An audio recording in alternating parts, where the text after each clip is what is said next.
It is that time of the week, my favorite time of the week. It is roadblock removal for speakers, coaches, and consultants. And today we are going to have a fabulous guest. We're going to talk a lot about how to become more. This gentleman, he's the CEO whisperer. He's the secret weapon to all CEOs. And I get to become an international speaker just for a moment by introducing his name. Please welcome Francois Lupien. Well, what an introduction. Thank you so much. It's a pleasure to be here, right? It's great to see so much baldness in one screen. And I don't know if the reflection is going to stop us from being seen across the country, but this is what we do every week. If you want to come in here and sit in the green room and listen to us talk, it's joinraylive.com. And you can come in here, get in now. It's Join Ray Live. Sitting in the green room already is a TEDx expert. She will be on in a bit here, but she's sitting in the hot tub, living on a Dove bar. She's just working over the charcuterie board. I've got a masseuse back there. So come on in and then join us when you feel the need, and let's do this thing. So Francois, tell us about where you've been and what you're doing. Oh, where you've been, I always like to say that I'm happily married to the love of my life. We have 6 kids together and 6 grandkids. So I'm a fatherly figure, and I absolutely love that and I'm a man of God as well. And also I am a gold medal Canadian champion in Taekwondo martial arts. I like to perform at peak levels all the time. So where I've been, many different places. I'm right now in Ontario, Canada. And in some of the things I've done after university, did real estate, top agents for 11 years with Remax, and then went and worked with Tony Robbins, the franchise he had in Ontario. It was absolutely amazing on stage with him. And then Stephen Covey for 13 years, Bob Proctor as my personal coach for 7 years as well. And those 3 that I name, I've worked personally with them, which is absolutely wonderful. And top is sharing things that matter with people who care to make a difference in their lives, in the lives of all whom they touch, is my sort of overarching desire, passion in this world. Isn't it amazing how if you reach out to lift someone else up, they usually reach back and lift you up higher? Absolutely. Oh yeah, no. Giving starts the receiving process. And actually, let's get real on this. I don't believe that you should give because you expect to receive. That's a mere exchange. That is phony. It's not real, and it doesn't elevate everybody. We should give because we want to give. And then, interestingly enough, life has this way of saying that if you give this way, sometimes you receive from this way or that way. It comes from an unexpected place because you don't really expect it, but it's there for you. So it's not an exchange. It's genuine giving. Absolutely. Now, in the little time that I've known you, we met in something that I do called the $1 Million Challenge. And if you want more information about it, up over there, Yes. the QR code is up there to do that. But you are incredibly positive and inspiring. I have been called that too. My mom once, but I didn't used to be. I had a moment where I was really kind of depressing. And after a while, though, my mom asked me, "Do you really believe what you say?" When I became positive, because I was very negative and became positive. I was super negative. I used to work next to the most positive woman in the world, and she drove me crazy. And she had the same answer every time. "How are you today?" "Oh, super, fantastic," right? And I was like, "Oh, you perky little so-and-so." And I remember one time I was standing right next to her, and they asked me that question, "How are you today?" And so I mocked her. I said, "Oh, super, fantastic." And that day, just like now, I started cracking up. And in the middle of cracking up, I went, "Oh my God, this really works." And it does. Your attitude is like your shirt. You can change it whenever you want. And it's really the only thing we control. I like you said that your attitude is like your shirt and you can change it anytime you want. But let's face it, some colors of shirts bring out the best in you, such as your attitude. And absolutely. How interesting. Both of us are bald. And guess what? When I was a kid, my mom used to tell me, because I was pouting all the time, and she says, if you put a smile on your face, things are going to go so much smoother. And it would make me pout even more. And then after a while, I start to smile and then smile and smile. And now people can say, hey, Lupien, you can have both feet in manure. And people ask you, so what's going to happen? And I says, you look in the horizon, says, tomorrow's going to be a fantastic day. And like you said, it grows on you, but you have to work at it. But I tried it the other way, and it's not as fun as this way. So everybody that's here, if it's hard at first to put that smile on your face, just do it, and it's going to transform you. And actually, you talk about mom. My mom helped me so much, and she said, no one needs a smile more than someone who cannot give it back. Ah, that's very wise. So we can enlighten other people. And next thing you know, it might crack them a bit. And so have a better life themselves. Absolutely. Yeah, it's absolutely transformative to reframe anything that comes negative into your mind. Now, because when we're by ourselves, that's where the demons come in, right? That's where you hear these negative thoughts in there, and it's crazy to when I did some research on it that we have so many thoughts every day, and like 87% or something like that are negative, and you have to reframe those. And what people don't realize is that most all the negativity in the world is in the past, and the future. You've never had a bad day in the future.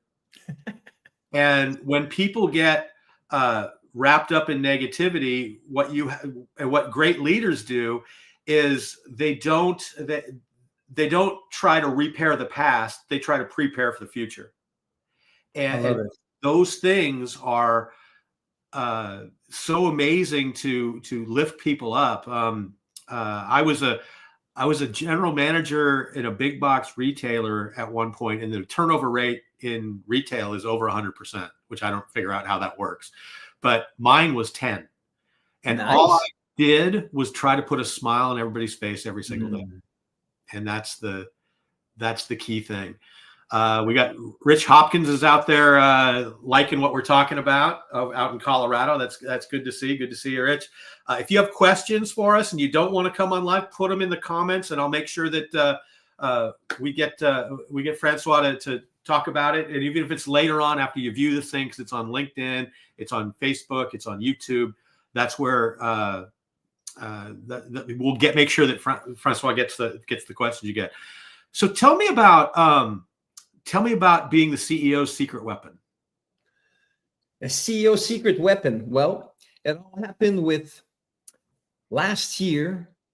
It evolved tremendously last year in a nice resort. We were with many people at those tapan, those Japanese restaurants. Yeah. There's 8 of us around the table, my wife and I. There was husband and wife, and then there was 2 couples. And so, of course, because we're really shy, we don't talk. And so, how are you? And so I asked him, so what's happening with you guys? And he says, oh, I do this and that. And he was the CEO of a grain company. And it's been a generational business. And I says, how's it going? And he's, yeah, it's going. So from the body language, I can tell that it's not like 100% in tune here.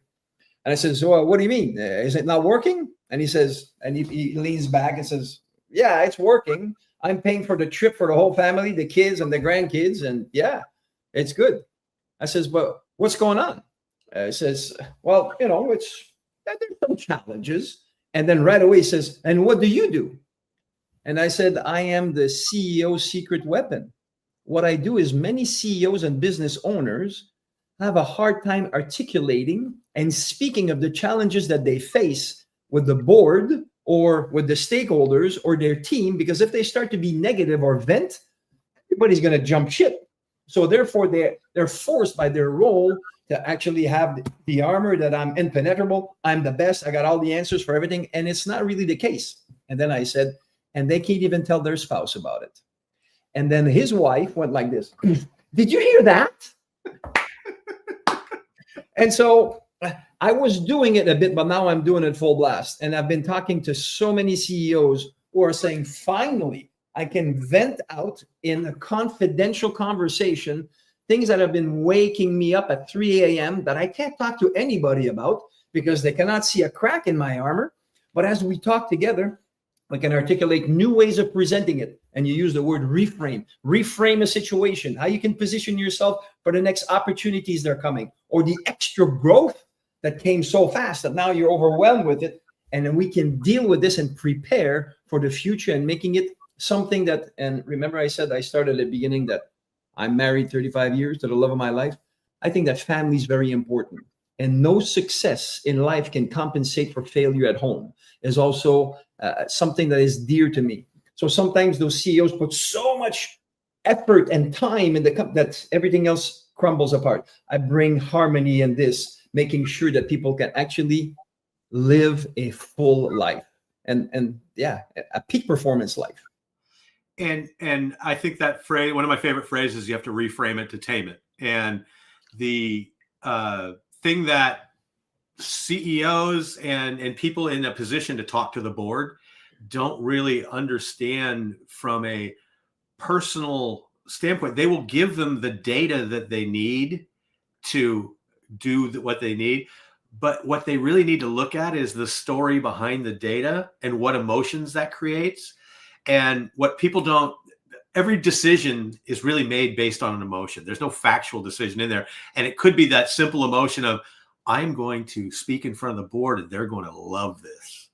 And that's the emotion they need behind the numbers. That's the story behind the numbers. And nothing is sold without friendship and emotion. Nothing. I love it. And being able to do that, that's so key. One thing you said, though, is everything comes with emotion, yet for a reality is that data creates emotions on CEOs. When they see the data, they either freak out or they love it. Yes. And it's when they freak out that they need to tame it before they express it.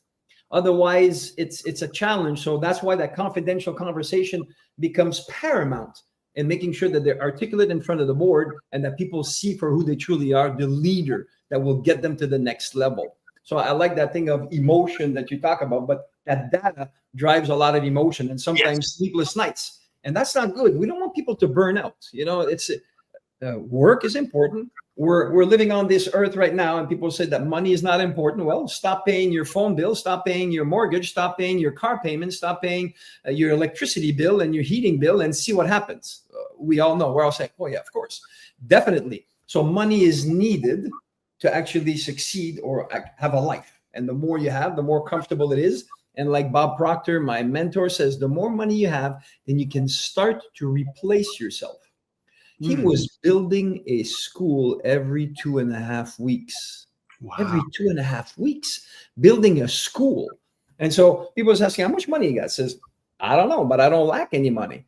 And says, do you know? He says, well, I have money, but money is not my driver. The more, and coming back to what we started, the more I give, then I don't have to worry about it. Because adding that value to people will bring either monetary or what I call psychic money, which is not necessarily monetarily, but something of a pleasure that you have from people that are growing, such as in your team, for example, with CEOs, when they're sharing the wins. Oftentimes, I'm not going to share my wins, it's going to be boasting.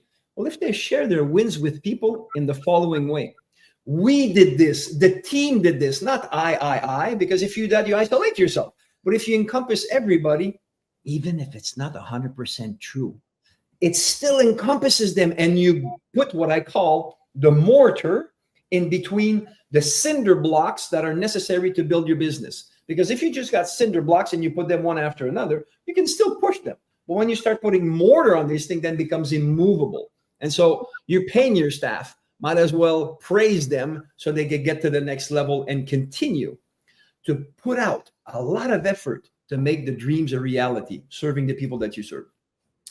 And a place to see more about what Francois does right there, howtobecomemore.com. And that's a good place to kind of be introduced to him by. I'll put up his LinkedIn thing a little bit later, but that's a good place to start. What's next for you? What's next for me?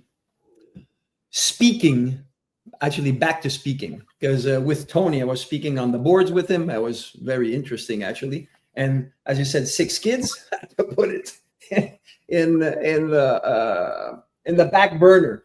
But now we're empty nesters, so we're free. So doing more of that, that is what's next for me. Because a lot of the things that I do with the CEOs is one-on-one. It's sniper, this person, and nobody just boasts. Oh, I'm talking. It's private, which is good, and which needs to be in order to be comfortable for people to open up. Yet the speaking now is one to many.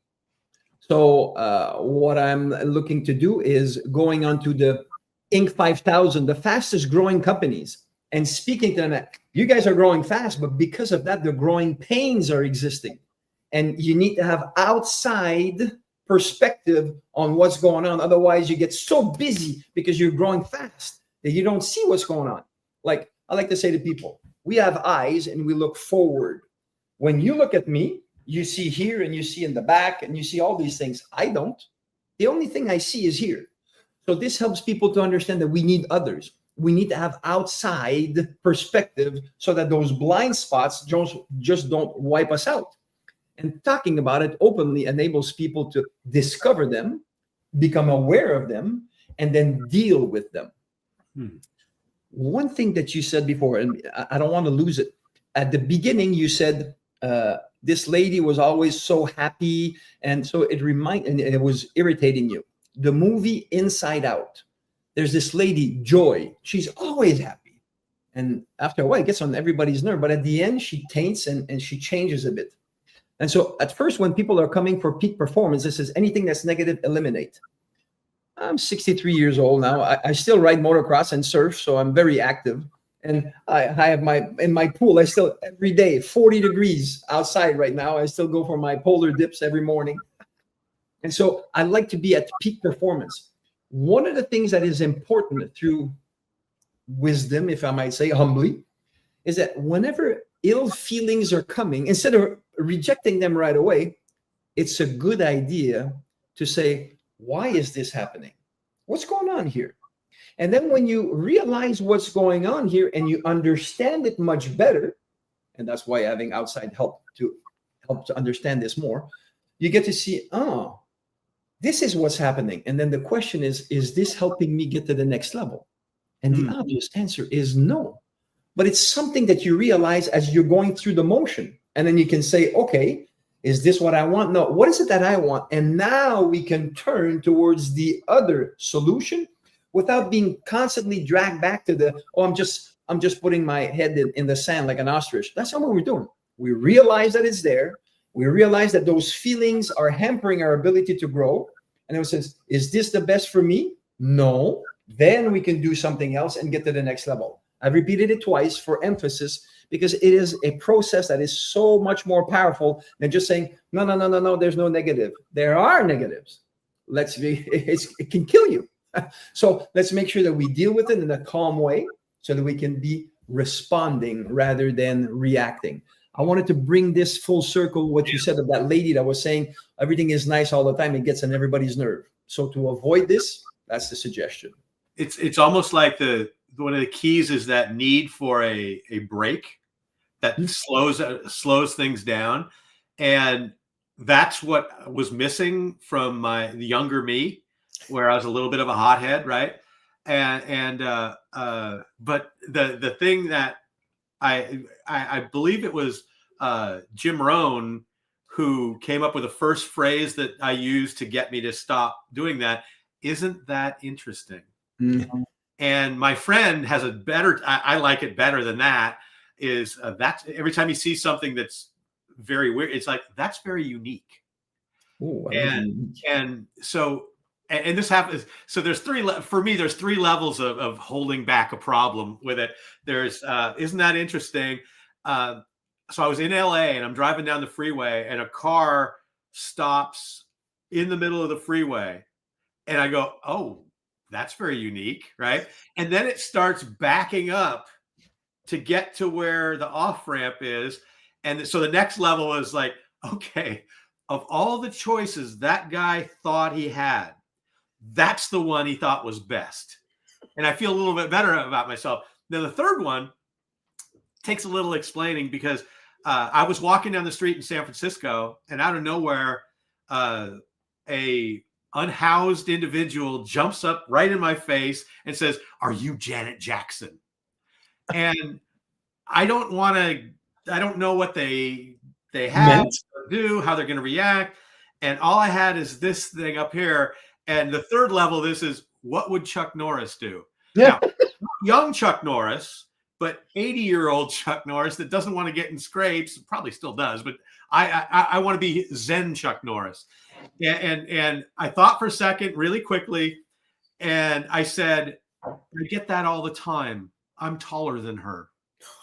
And he backed up. He looked at me and looked me up and down and said, I see that now. And he walked away. But the old me would have pushed, would have shoved, would have done all kinds of things with that. But I think that need for that break is something that the younger you get that, the better it is for your future. And you're right. You said when I was younger, I used to, and same with me. And now we're a little older, and we realize that sometimes, take a break. My mom used to say, turn your tongue 7 times before you answer to someone that was not very nice. So if you go, it takes a while, but in essence, what it is giving that break, giving you the time to actually do. And you said something interesting. I just bring something. This is something that I use okay, I like what it says, but so check this out. In life, I can go to you and I say, Ray, there's nothing written on this. There's nothing written on this. What are you going to tell me? You're lying. I'm lying? I'm telling you, there's nothing written on this. And then you say I'm lying. So now, if we become confrontational with this, we're going nowhere. Now, one of the things that I could do, or you could do, is I can say, what do you mean that there's something written? There's nothing written. And then I can ask, what is it that you see? And then you tell me, well, I see that it says best that ever. And then as I go like this, I go, oh, I see what you're saying. Now, what do you see? There's nothing on there. Exactly. So now, ladies and gentlemen, and everybody listening to this is some humble pie that I had to eat.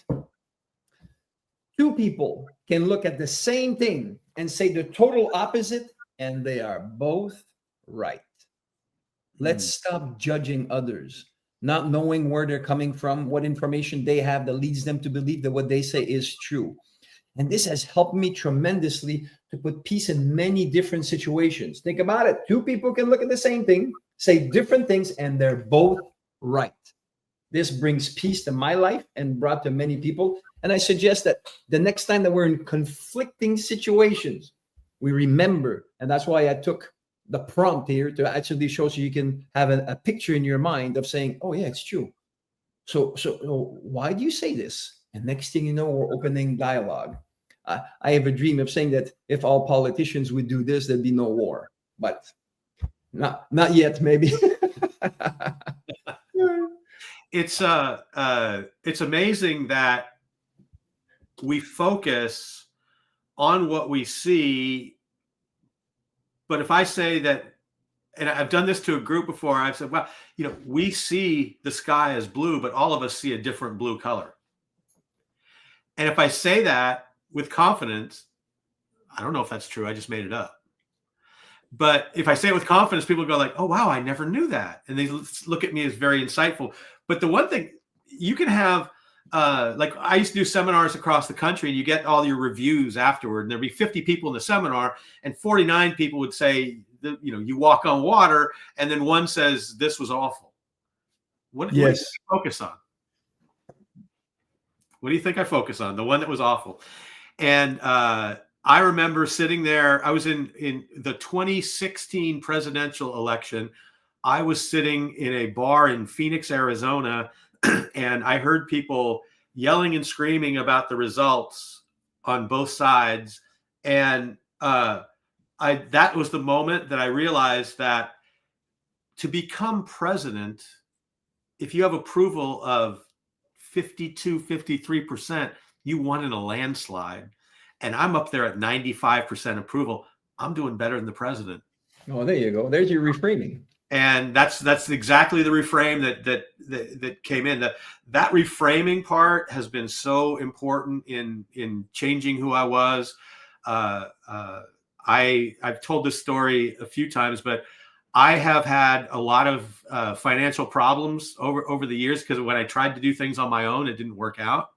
And the first couple of times, so I was sitting in a wealth management seminar, and the person on the stage was saying the average millionaire goes bankrupt 2.5 times before they get to keep their money. And Then you felt good. my thought was half a time to go.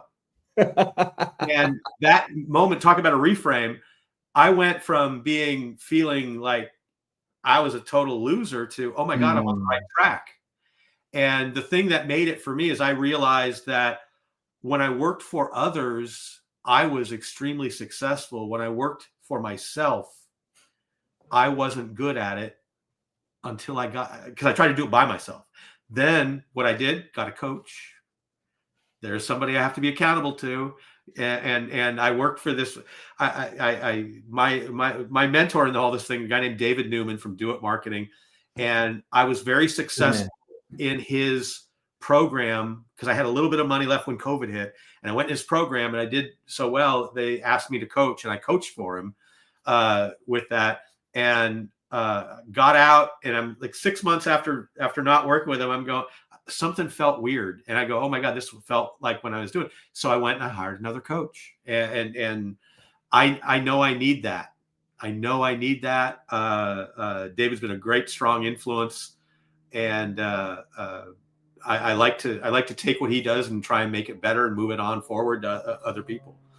And you're so correct. We all need mentors and coaches. As an analogy, for example, the gold medal that I got the first time I got into Taekwondo, my first master was a first Dan master. Then I plateaued, and I says, I need someone else. So I went to a fourth Dan master, and I increased very rapidly. And I still says, I want to do more. So my last one was a 9th Dan master. It cost way more money, but I learned so much more, and I got something to show for it. Yeah, it's pretty impressive. And so that's the thing. Elite level people have coaches, many coaches. I don't know if you like tennis, but Alcaraz, he's got 6 coaches, man, and each are in different lanes. And that's what it is. The more siloed you get, the better it is. I had this talked to over 1,000 people on a survey, and I asked them, how many coaches you have and how much money you make? People that have zero, and I'm not talking about YouTube coaches, I'm talking about high-level coaches, 5, 10, 15, 20, 30, 50, $100,000 coaches. Yeah. And if they make less than 100,000, they have 0 high-level coaches. From 100 to 250, they have 1. 250 to 500,000, they have 2. 500,000 to 1 million, they have 3 or 4. And the million plus, do you know how many coaches they have? 7, 7, 8, 9. All right.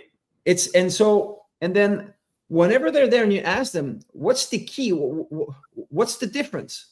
And people says, it's the coaches. Because I can't figure it out all on my own. Because actually we realize the older we get, the more we know, the more we realize we don't know much. And so why put all the information in our head when we can have others? This old story, I'm sure that many people know. And if you don't, well, I'll say it. Henry Ford, he was a millionaire. And people said that, oh, he's an ignorant guy. He never went to school. And so they sued him and they got him into court. And then when they got to court and they asked him, what's the president of the United States? He didn't know. And said, see, he's an idiot. And so the judge says, what do you have to say for your defense? And I'm paraphrasing, but Henry Ford said, well, on my desk, I have 2 phones. And on one phone, I answer and I call. And if you ask me a question that I don't know, I have another phone with a Rolodex and I call someone that knows the answer. I don't need to put it all in here. I have the resources to make it happen. And the judge says, case dismissed. You're out of here. This guy's brilliant. Exactly. We don't need to know it all, but there's so much to know that we need to actually have a network of people whom we can depend on and rely on, and we need to provide value to them as well. So that was something interesting. We don't need to know everything. And the more siloed we are in what we do, or the more specific, the more you say, mastering of that circumstances we are, then the more we can help people and really make the needle move for them. Someone that knows everything, yeah, they know everything, but they don't make the needle move too much. So that's an eye opening for many people. We need more. As of myself, I spent over $250,000 on myself and personal development. I tell people I'm going to spend another $500,000. They go, what? Well, the more I know, the more I realize that if I know more, then I'll be able to help others more. So the more I learn, the more I can help. And so when the tide rises, all the boats rise with it. Well, it's funny because when I met David for the first time, he had a little 90-day program. You know, it was right at the start of COVID. I was doing seminars across the country. That's gone. I think, oh my God, I'm gonna lose my house. I'm ending one of those bankruptcies, right? And I had a little bit of money left, so I threw it at David for his expert profit formula. And in those 90 days, I made $20,000. And I had a balloon payment of the bankruptcy to end it. It was $20,000. And but here's what I did. I thought I could pay that, but then I'm on my own again. And David's big program was $20,000. And so I said, I bet if I sign up with David again, I'll make enough money to pay off that bankruptcy and more. And I did. And that was the first time I truly bet on myself by getting help from others. And you have to experience that. You have to experience the failure. I think that's why people are trying things all the time. That's why so many millionaires fail before they get it, and they go, "Oh my God, I'm just missing this. I'm like that lock on a locker that's one off; it doesn't open." And you need to have that other person show you how to do it, how to take it, and get it. Yes, absolutely. And the faster, we can learn our own mistakes or other people's mistakes. So everybody listening here, don't go for many times bankruptcy. Invest in yourself first. And so you'll stay away. There was this story about they're having this mail delivery with the horses and the buggy in the back in the Western times, and they needed a rider. And so it says, but you have to go through these mountains and there's ledges and it's dangerous. So the first one says, man, I can go a foot from the ledge and there's no problem. The other one says, I can go 6 inches from the ledge and there's no problem. And the third guy says, I stay as far as I can from the ledge. Who do you think got the job? We don't need to risk it all. Let's learn from other people's wisdom. Let's have some other input coming into our lives so that we can expand our horizon and increase our awareness so we can serve better. How to become more is exactly that. Open up. And when you become more, you help others become more as well. Absolutely. And we've got Chad Betts, a good friend of this program here, says getting over the idea of coaching as a cost, seeing it as an investment is the start to fastest growth. Absolutely. I'm going to bring on another guest who's actually going to be my guest next week. And her specialty is TEDx stages and how to get on them. So welcome, Terry Kingston. Hi, Terry. Nice. Hey there. Hello. Interesting conversation. Francois, you have touched on a lot of things that are near and dear to my heart as a speaking coach, as a story coach. And, there were many things that you were saying at the beginning. I love the reframe it to tame it stuff. But when Ray started talking about David's program, I was in that program as well, Ray, that 90-day challenge. And then he gave me a coach, Cricket. You must know Cricket Harrison, right? Yeah. She was the one that told me to stop coaching TEDx for free. Like when you're an event coach, you don't get paid. It's volunteer. I built my skills over 5 years of 2 big events in Ottawa. But Cricket had me raise my hand in one coaching session and say, I, Terry Kingston, will stop coaching people for free. We'll stop. And that's when I really started my Get Ready for TED business, which is helping people do the application part so they can get there. Yes. It's a very specific niche, but it was through those coaches and through the higher level. Now, I stopped before what Ray did and didn't go on to pay the big price. And, I probably still regret that. I just didn't have the money then, and naturally, I really don't have it now. So, really interesting to hear the progression and the steps you took for both of you to be where you are today. I'm catching up, but I'm older than both of you, and I'm a little slow. I think the common ground is that you really have to. Now I just lost my train of thought. My brain is such like a squirrel, like it's like boom, there it is.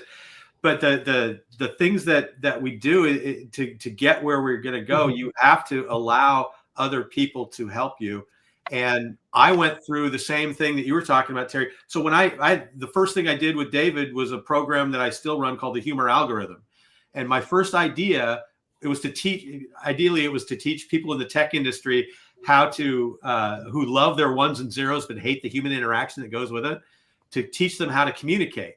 And I was going to do it for free, invite my friends in, and sell the video for like $47. And David's like, no, you got to charge. And so I was afraid to, so I undercharged. And I got 26 people to sign up for that. And that wound up making me, that one thing alone led to about 8 to 10 grand on its own that I was about to do for free and sell for $47. Yeah. And that the thing I'm doing with the $1 Million Challenge, that's an idea I have that I want to put as a program next year that I'm going to charge 5 figures for, but I'm doing it for people now to kind of get proof in my mind that it works for $97, and I'm giving away all the stuff that I think works. I know works. I know I did it with 7 people for a week and they made like 70 grand. And just these rekindling of old flames and getting these things started, lighting a fire again, and getting people like the two of you to meet each other is a big spark for all of us to get better. Because that's what I really want to do, is create this community. And from that community, little pods will form. And then you branch out and I'll hire Terry to figure out how to get on the TEDx page. And, Terry will go to Francois and learn how to become more. And these are things that just naturally come out of when you put, I'm going to say it, I'm going to blow our own horns, brilliant people together, they come up with more brilliant combinations. And one of the things that I want to do, and it's going to be great for the people that jumped in on the start of this $1 Million Challenge, I'm doing an office hour every Friday where it's either answering questions or I'm going to be there to brainstorm. And if any one of you or I sat down with each other for an hour and brainstorm, we would come up with several $1 million worth of ideas. And that's hopefully it gets to 100 where I won't have the time to do that with everybody. That's okay. That's what I want to. And again, like you said, Francois, is to create the community that rises.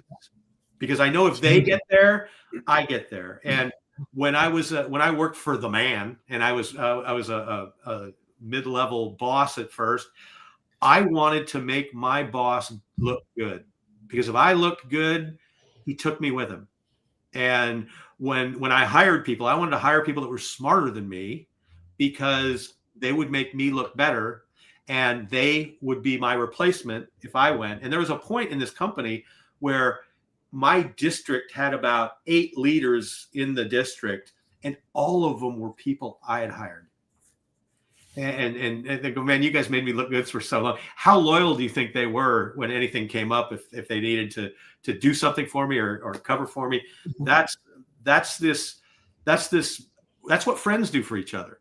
And business should be friendly. It should be from people who have equal footing with one another. There shouldn't be an up or down leaning conversation with this. But when we start business, we treat people either with awe and reverence, or we're looking down on people. And friends don't do that. Friends will connect, and I will give advice to Francois, who will then cry on my shoulder over something, and we'll both laugh because Terry did it. And that's equal footing as friendship. The second it becomes one way or the other, that's where friends drift apart. And in business, and that's why I'm so big on do not start conversations with questions. That's I love that. your Post. friends have never said this to you. Good morning. How are you today? They never lead with that. It's always some sort, hey, look at that gold medal back there, you know? Hey, oh, nice hotel, you know, boom. They'll say things like that, where when you ask a question, like if I say, can I ask you a question? Like in a shoe store. Can I help you? No, Yeah. no, just looking. That's so as a retail sales guy years ago, one of the ways that I would blow sales through the roof is I forbid my guys from asking that question. Can I help you? Because if you came to my house for a party and you didn't know me, and if you walked in, I said, hey, Francois, put your coat over there. There's food in the back. The keg's outside. Anything you need, it's my house. Just let me know. Have a great time. Oh, that's great. But if I said, can I help you? That's a whole different vibe right there. So I had them make things up. I gave them a standard thing they could use, and it was simple. I'll let you buy that. And when you say that, you know what the reaction was? Oh, I bet you would. But while you're here, let me ask you this question. There you go. Can I help you? No, I'm just looking. 2 seconds later, where is that guy? I have questions now. So we created almost instant rapport with our customers by making statements over asking questions. And that was one of the reasons why my departments usually did very, very well in the company. Again, the power of reframing. That it's it's a little bit known but underutilized. And the reframing is best when it comes from third party, someone that's not in your day-to-day life. They come up with another perspective that you have never seen. Very important. My favorite phrase of late that a friend of mine, Denise Graziano, told me is that you can't read the ingredients label from inside the mayonnaise jar. It just paints a good picture for me. Yes. I liked how your guest put it last week, though, Ray, when she said she'd rather say a wine bottle. You can't read the ingredients from the inside of the wine bottle. Absolutely. I'm going to head out of the room. Is that okay? That is okay. Thanks so much for popping in. Next so week, Terry is here. the featured guest. We're talking about all things TEDx, how to get you on that stage, what you need to know. What you're really going to need to know is to contact Terry, but we'll talk about that next week. Thanks so much for popping in, supporting. Appreciate you. Thanks, Terry. Oops. There we go. As she was saying, I have this thing. I have some different prompts to remind me myself. I often tell people say, success is like this. And I say, no, success is like that. And if you're alone, when you get here, you're going to quit. We need to have people around us to surround us in the good and bad times. It says, a pain shared is divided, and a joy shared is multiplied. So in the multitude of people, there is wisdom, and it helps us to grow. And it's very important to grasp. Feel someone. We can't do this alone. I can't do it. No one listening to us right now can do this alone. So let's embark in a journey that helps. And let me tell you, the first rendition of this $1 million challenge that Ray put together, he sent me the recording because I was on another call. And the gems that are in there are absolutely amazing. And then from there, we can keep on growing. So I invite you, the QR code at the top, click on it, join. You can't even go out at a restaurant for that price. And what you're going to get from it, let's do this. I heard this week. I thought it was great. Let's reverse. It's a reversed, what's it called there? Black Friday deal. That says, I'm going to make you money. And it says, but it's going to cost you to do so. But the money that you spend is nothing in comparison to the money you're going to make. And that's what true exchange is all about. Yeah. You put some in and it comes back multiplied. So you know that it's a great way not only to live, but to make others live and to participate in such things as well. Because as you grow, guess what? You're going to be able to help more people. And what's super funny is that back in the day when I did stand-up comedy, we had a place where we didn't charge to get in, and the crowds were awful. It wasn't like the numbers were okay, but the crowds were awful. We changed it to charging $2 for a show, and they became wonderful. Interesting. If you have a little bit of something riding on it, you pay more attention. And when I've done stuff for free in the past, it's almost like nobody signs up.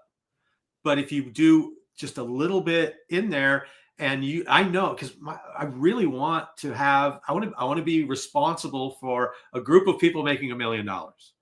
And that's something that being able to say that is just a super important thing to me. And I think I can do it. That's why I'm doing this thing. I haven't proved it to myself.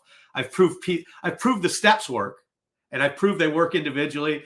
I just haven't pulled that off myself. And then if this works out well, then next March I'm going to redo it and call it the $1 Million March. Oh, let's do some training to everybody right now. If you're looking at this, I like to go this way. If you're here and you're looking at the goal that you want to achieve, it seems unattainable. It's something that you have never done. So he says, oh, this is going to be hard. And you stop yourself. Now check this out. For those of you who can see this visually, now I'm standing taller. Now I'm here.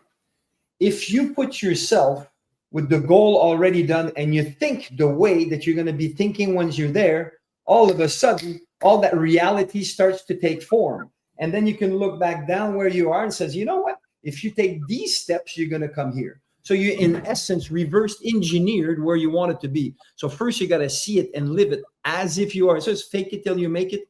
That's a corny way of saying what I said has got way more essence into it, meaning that you really need to think.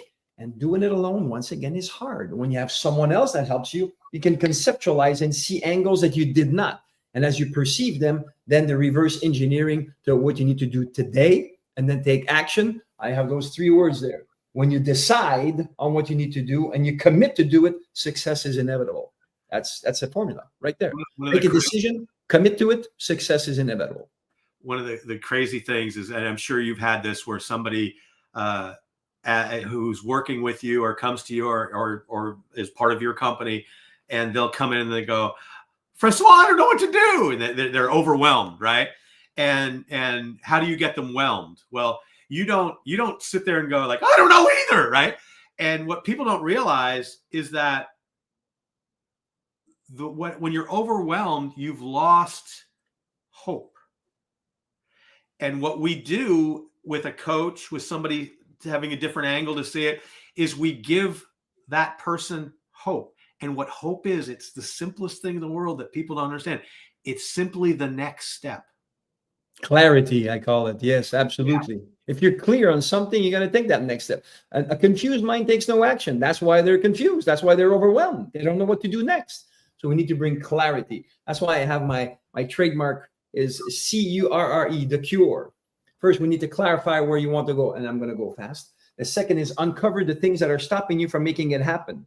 And then you have an R&R. These things need to be done at the same time. You need to remove what's not working and replace it with what's working, and you need to do this simultaneously. Most people don't. They do one after another, and they sabotage themselves. And the last one is E for embed. We need to create results that stick. And so that's how you have the cure. And it's a formula that I use, proprietary to me. And it's amazing what it does for people. But again, it's structure, it's clarity. And once we have that, we can move with confidence that the commitment that we take will lead us where we want to go. Absolutely. And breaking that down even further, one of the things I talk about is clarity. And when what entrepreneurs don't do, or what small business owners don't do, is they don't have that clarity where it's defined in their heads. When you send out an email, you should be able to say in 10 words or less what you want the recipient to do, think, or feel after they read it. And if you can't do that in that type of clarity, they won't understand what it is you're sending to them. And when we have a conversation, okay, what do I want this person to do, think, or feel when I'm done? Well, I'd like them to come on board to the $1 Million Challenge. That's what I'm talking about. You've got to have that there. You clarify it, and then my 3 big things for any communication is clarify, simplify, and amplify. There you go. And the simplify, I'll say, well, whatever you're about to tell me in 8 words, let's turn it into 3. Let's make it as succinct as possible, as simple as possible. One of the past world champions of public speaking talks about using words like Elvis Presley songs, which are short, 1-syllable words. My dad used to say, speak in words of 1 sound. And that's what people understand. If you can't do that, you get awards for your vocabulary, and you just might lose people. And the last thing is amplify. Whatever you say in conversation, and this is where human conversation is different than SEO. Human conversation, the most important statement should be at the end of every sentence. The most important word. It's just like doing comedy. The most important word goes at the end of the sentence. If you just did that, you would impact your communications. You would double and triple the impact of your communication. I love it. That's why I always end with, I promise progress. Nice. And that's a great way to wrap this up. If you want to know more about what Francois does, and he's got a YouTube channel on how to become more, reach out to him. If you have questions, if you're watching this on a video later, submit the questions to it, and I will make sure Francois gets them. If you want to hang around with Francois and I, join the $1 Million Challenge, use that QR code. If you want to hop on my Calendly and talk about it, be more than happy to do that. It's right here. I'll put it in the chat with that. I'll just leave Francois up there. But thank you so much. I could do this for hours with you, but it's been fantastic. And I will see you as we go forward on this thing, and let's keep this world a better place. What do you say? Let's make a difference indeed. I appreciate you. Thank you so much for the difference that you make. It's really Thank you.